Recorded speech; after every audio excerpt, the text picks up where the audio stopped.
Farmers, ladies and gentlemen, Bulavanaka to you, and welcome to today's two critical event. One is the World Food Day celebration, and the other is the launch of the branch here of SUF machinery.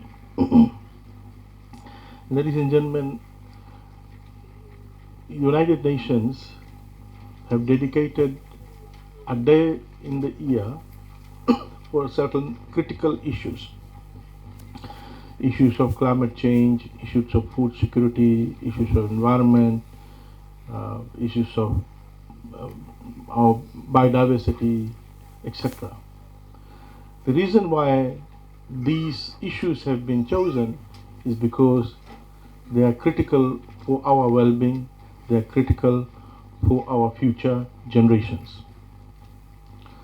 Today, the United Nations have dedicated the day to have discourse and interrogate our strategies, our policies to ensure that we provide security to households with regard to food and nutrition throughout the world. If you look at production data, you will note that food totally available for consumption is not an issue. The issue is distribution, accessibility, and affordability. We should thank God that we don't have people starving here. At the same time, we should thank past and current policymakers, past and current government, for putting in measures to ensure that we have food security in this country. If you look around, we are blessed with abundance of food. But in certain areas, there is an issue of balanced nutrition. It is this issue that we are quite concerned about. Furthermore, there are issues of food security during certain external shocks, be it a natural disaster such as cyclone, flood, or be it a pandemic such as the current pandemic that we are about to emerge out of it. And during this surge of shock, we quickly get together at the ministry to ensure that our households are secured with regard to food. You people may recall how the ministry mobilized itself with our development partners, our donors, to provide support to households, particularly in the urban area, so that they are able to grow their own food in a very short period of time. And we were able to successfully handle the issue of food security in a very short period of time. Ladies and gentlemen, we were able to distribute about 135,709 seed package, with each seed package containing 4 vegetable seed, equating to around 542,836 individual seed packs to over 90,000 households since the beginning of the pandemic last year. And that resulted in, one, households getting supply of fresh produce at no cost to them. That resulted in households being able to afford it. Households have something to consume and secure food. And also, it allowed households to appreciate what the small piece of land around their house can produce for their consumption. COVID-19 pandemic brought to light the importance of agriculture and agricultural produce. And I want this momentum to continue. At one point in time last year, we were very concerned about a hike in price of vegetables. We were very concerned. But with the provision of seed materials, planting materials, we were able to bring the prices down, not through any price control, but through pushing more food, more produce in the market. And we here in the Ministry of Agriculture, we strongly believe that arbitrary price controls are not the solution to make food affordable. We basically believe that we must produce enough to correct the disequilibrium in the market and let the market converge on an appropriate price. And that's the approach we have taken. We also believe that for long-term sustainable agriculture, we should remove distortions in the market. Distortions such as subsidies, grants. We strongly believe that for sustainable agriculture, we need to treat agriculture like a business. Farmers need to treat agriculture like a business.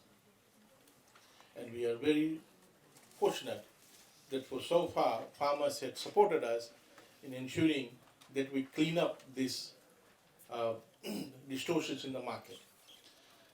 On the other hand, we are working very hard to ensure that we assist the farmers in exploring new markets, both within and outside Fiji.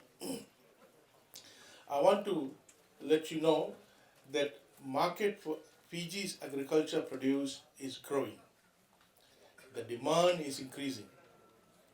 But we need to ensure that we do the right thing so that we continue to grow the pathway, have more produce pathways, and we protect the brand image of Fijian produce in the export market. We are not even able to fulfill the demand for Druka. There's so much demand for Druka in the export market. We are not able to fulfill the demand for Kava. There's so much demand for Kava in the export market. We are not able to fulfill the demand for ginger in the Australian market. We are not able to fulfill the demand for turmeric in the American market.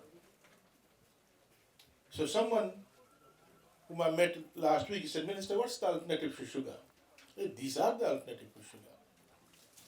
We are importing 84% of rice from Thailand. That's an alternative for sugar. Why can't we grow rice here? We don't have to look for market elsewhere. The market is right at your doorstep. And it's for this reason I want to thank FAO for providing us with portable rice mill so that farmers don't have to worry about where they will mill the rice. There were times when farmers harvested their rice, but they had to travel long distance to get their rice milled, paddy milled, and get the rice grains. We now have sufficient amount of portable rice mills which could be used in the single phase electricity to mill the rice that you would grow. And we are now going around promoting rice, at least at the subsistence level. We are arguing that if you're growing sugarcane, continue to grow sugarcane. If you're growing dalo or cabbage or vegetable, continue to grow.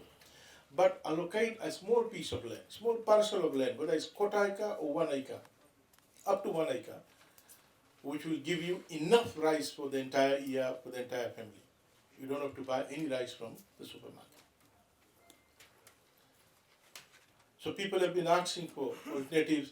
Rice is an alternative, ginger is an alternative, turmeric is an alternative, dalo is an alternative, kava is an alternative.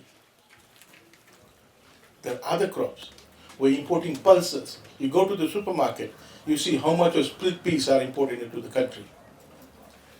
There's enormous opportunities for us to grow these foods here locally. Our produce have a brand image in the export market because the way we grow. We're importing 99% of lamb meat into the country. You don't have to look for alternative to sugar. We need to grow, raise our own sheep. We are also importing goat meat. The only livestock that we are fully 100% self-sufficient is poultry. So, ladies and gentlemen, on this day here in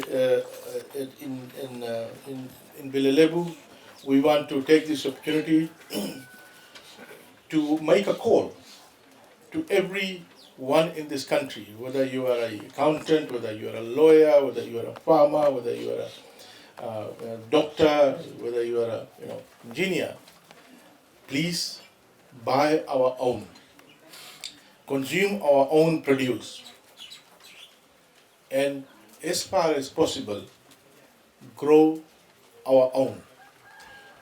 Let's give or create market for our own produce.